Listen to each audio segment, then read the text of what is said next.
shapes the fetal development. The fetus is a community of cells. The environment is what the fetus is perceiving. The environment is perceived. And as the environment is perceived, the cells of the community will adjust to what it perceives. Well, there's an interesting point. Because what the fetus is experiencing is the mother's environment. And so as the mother sees the world, the fetus sees exactly what she sees and responds to her emotions and her feelings exactly as she does. Why? How does the fetus survive? It uses the nutrients and stuff from the mother's blood. Well, remember I told you in the beginning, I showed OBGYN checkup. Doctor says, are you giving enough nutrients to the child? Sure, that's cool. But the other thing is this. The blood has more than nutrients in it. The blood has all the coordinating, integrating communication molecules that make the mother's body function and behave. So the fetus is getting the same signals across the placenta. So as the mother experiences something, the fetus experiences why? Same hormones cross the placenta, affect the embryo. It's not a bad plan. Reason? It's nature's Head Start program. What's going on in the world? Fetus can't see it. So what does the fetus do? Rely on what the mother experiences. And as the mother experiences, the fetus will adopt and adjust its physiology to respond to what she sees. If she lives in fear, is that going to be growth promoting to the fetus or not? No. It's going to be protection promoting. It's going to change the genetics and the physiology of that fetus so when it's born, it's ready to live in fear. Why? That's survival. So the parents collectively influence the mother's environment. It's the parents that are shaping the genetics and expression of this child by their perception. Conscious pregnancy. It's a very important understanding because it says this. What's going on during the pregnant period? According to OBGYN, all developmental unfolding of genes. Nothing for the mother to worry about. Uh-oh, mistake, wrong picture. We look at an embryo and we think, well, it's an undeveloped, unfinished thing. It's still developing. We look at the embryo's brain, and the common perception and written in books today is that the fetus brain is not really developed. That, in fact, even after the baby is immediately born, the brain is not fully developed. It's even been suggested that babies can't even feel pain. Oh, this is a belief system, and that's why, hey, you don't need to anesthetize a baby. You're going to give it a circumcision. Just cut that skin. Won't mean anything. What do you think the baby's screaming for? Oh, because we're constraining it. No. And the reality is the brain is functional through at least halfway through fetal development. It is functional. And therefore, it is not just passive.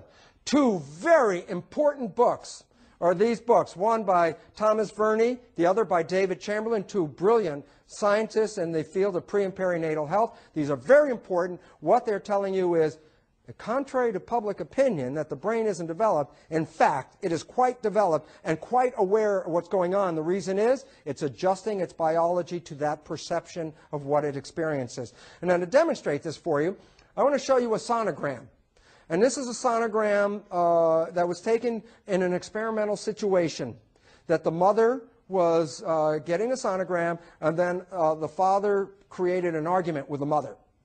And to observe what happens to the fetus. Now, if the fetus wasn't really paying attention, it wouldn't really care what's going on.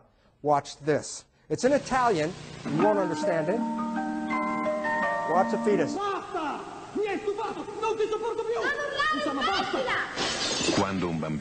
play it again a couple of times. I want you to see it. The reason it's very important for this. This fetus is aware of this argument and is responding. Watch it jump.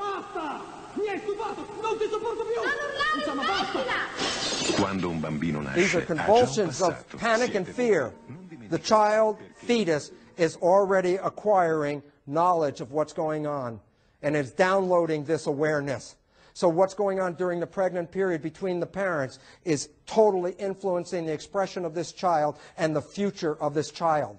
So rather than our belief that the mother is just providing nutrients, we must add this important fact. She provides information.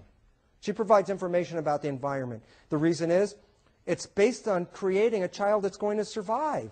And who knows, if all of a sudden you live in a war environment, then maybe you better change the physiology of your child to survive in that environment. That's why nature created the flexible, dynamic unfolding of a child. And it's important for you to understand that your thoughts and your perception while a child is being carried in utero are not just yours, they belong to the child as well. And it will learn from that. So, this article then makes sense. Where health begins, obesity, cancer, heart attack, how your odds are set in the womb. We're now beginning to realize that the prenatal environmental conditions profoundly change the physiology and development of the child. This one is an example about weight.